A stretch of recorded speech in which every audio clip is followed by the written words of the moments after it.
No vídeo de hoje eu vou te explicar tudo sobre um dos indicadores socioeconômicos mais importantes que tem, que é o famoso IDH. Antes de começar, meu nome é Diego e sejam muito bem-vindos e muito bem-vindas a mais esse vídeo do canal Vente Facto. Antes de mais nada, você precisa saber que IDH é a sigla para Índice de Desenvolvimento Humano, que nada mais é do que um indicador socioeconômico elaborado por um economista paquistanês na década de 1990. E por ser um indicador socioeconômico, ele tem como objetivo medir, mensurar fatores sociais e econômicos ao mesmo tempo. Mas aí você deve estar se perguntando qual a aplicação desse índice. Na verdade, esse índice pode ser usado tanto para comparar países diferentes, como estados diferentes, como municípios diferentes. Recortes espaciais menores do que municípios já fica mais complicado de usar o IDH por conta da disponibilidade de dados censitários, que são os dados do censo. Lembra lá que de 10 em 10 anos o governo ele vai na sua casa para perguntar ali sobre a renda, quantas pessoas moram ali, enfim, diversos parâmetros que compõem o censo demográfico.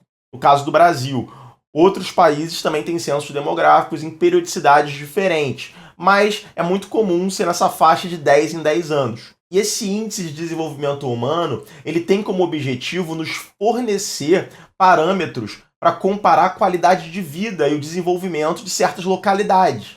E ele é muito importante porque ele é utilizado pela ONU para comparar diferentes países. Então, a Organização das Nações Unidas utiliza amplamente o IDH como um indicador socioeconômico para comparar países diferentes. E esse índice ele pode variar de 0 a 1.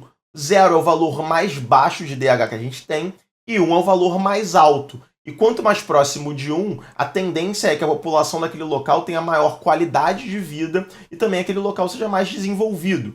Isso é uma tendência, tá? No final do vídeo eu vou explicar por que o valor do IDH ele é questionável muitas vezes. Então agora vamos entender como que o IDH é composto, como que ele é calculado. E é baseado basicamente em 3 parâmetros, que é a educação, a saúde e a renda. E cuidado com esse parâmetro aqui, renda, porque em alguns livros, alguns sites e algumas provas você vai encontrar a renda como sinônimo de riqueza. Embora tecnicamente não seja, sejam coisas diferentes. E o termo técnico correto é renda e não riqueza.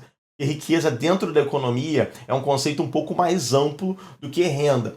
Mas saiba que em alguns livros, em algumas provas, em alguns sites, você vai encontrar renda como sinônimo de riqueza. Então, no lugar de renda, você vai encontrar riqueza escrito. Entenda como a mesma coisa nesses 3 parâmetros aqui. E agora vamos entender cada um desses 3 parâmetros. E vamos começar com a educação. Aqui na educação existem 2 índices importantes utilizados para compor a nota do IDH. O primeiro deles é o tempo de escolaridade média de uma população. E pensa comigo, quanto mais tempo uma pessoa estuda em média em uma sociedade, concorda comigo que esse país, esse local, ele tende a ser mais desenvolvido? Porque as pessoas conseguem ter mais acesso à educação? Então, por isso que ele é um índice muito importante aqui no IDH, o tempo médio de escolaridade da população de um local. Isso significa que todo mundo vai estudar aquele tempo? Não, é uma média. O segundo parâmetro extremamente importante é a taxa de alfabetização. Então, quanto mais pessoas alfabetizadas tem em uma localidade, maior vai ser a nota aqui na educação, que vai compor depois, junto com a saúde e com a renda, a nota total do IDH de uma localidade. Então, tempo médio de escolaridade da população e a taxa de alfabetização são os 2 principais índices utilizados na educação aqui. O segundo fator é a saúde. E aqui na saúde tem um fator muito importante, que a gente utiliza ele até isoladamente para entender se um país ele é ou não desenvolvido, se uma área é ou não desenvolvida, que é, na verdade, a expectativa de vida ao nascer.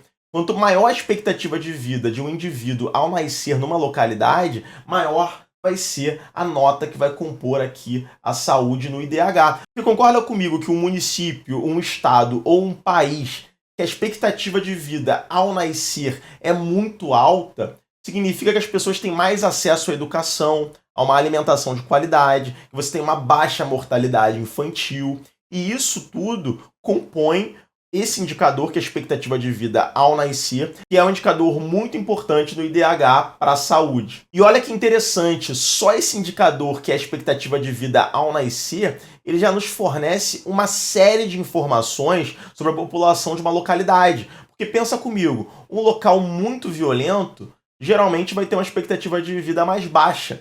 Um local que tenha uma alimentação deficiente vai ter também uma expectativa de vida mais baixa. Um local que não tenha vacinação em massa, que algumas doenças que já são erradicadas em outros locais ainda existam ali, também vai ter uma expectativa de vida mais baixa.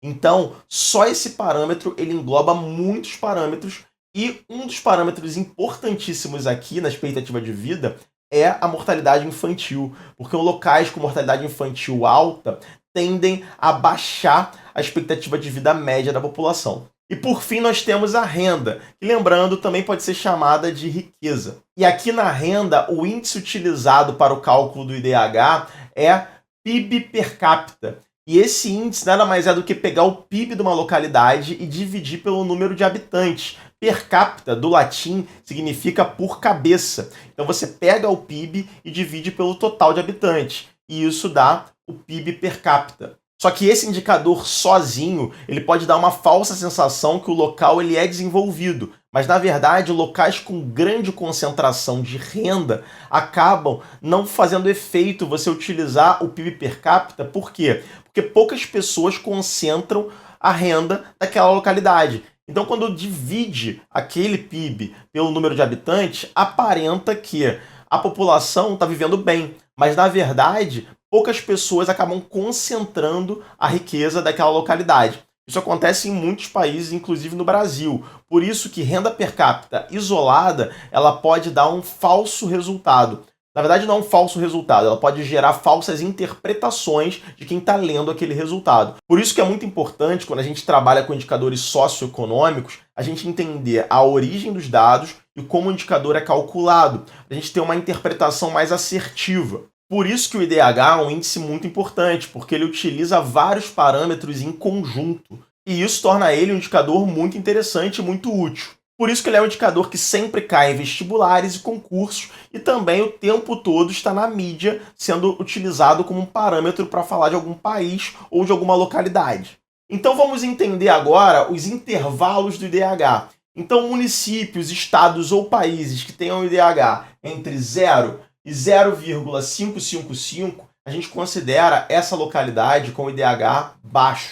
Agora, se o IDH de uma localidade for maior do que 0,555 e 0,699, a gente vai considerar o IDH dessa localidade um IDH médio. Agora, se o IDH da localidade estiver entre 0,700 e 0,799, a gente vai considerar o IDH alto dessa localidade. E o Brasil está nesse intervalo aqui. Já vamos falar do nosso querido país.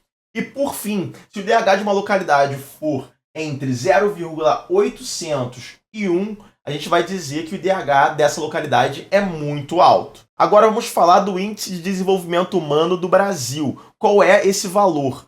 O último dado que nós temos para esse índice é de 2022. E o valor é de 0,760, ou seja, está no intervalo aqui de países com o IDH alto. Não é muito alto, mas é alto.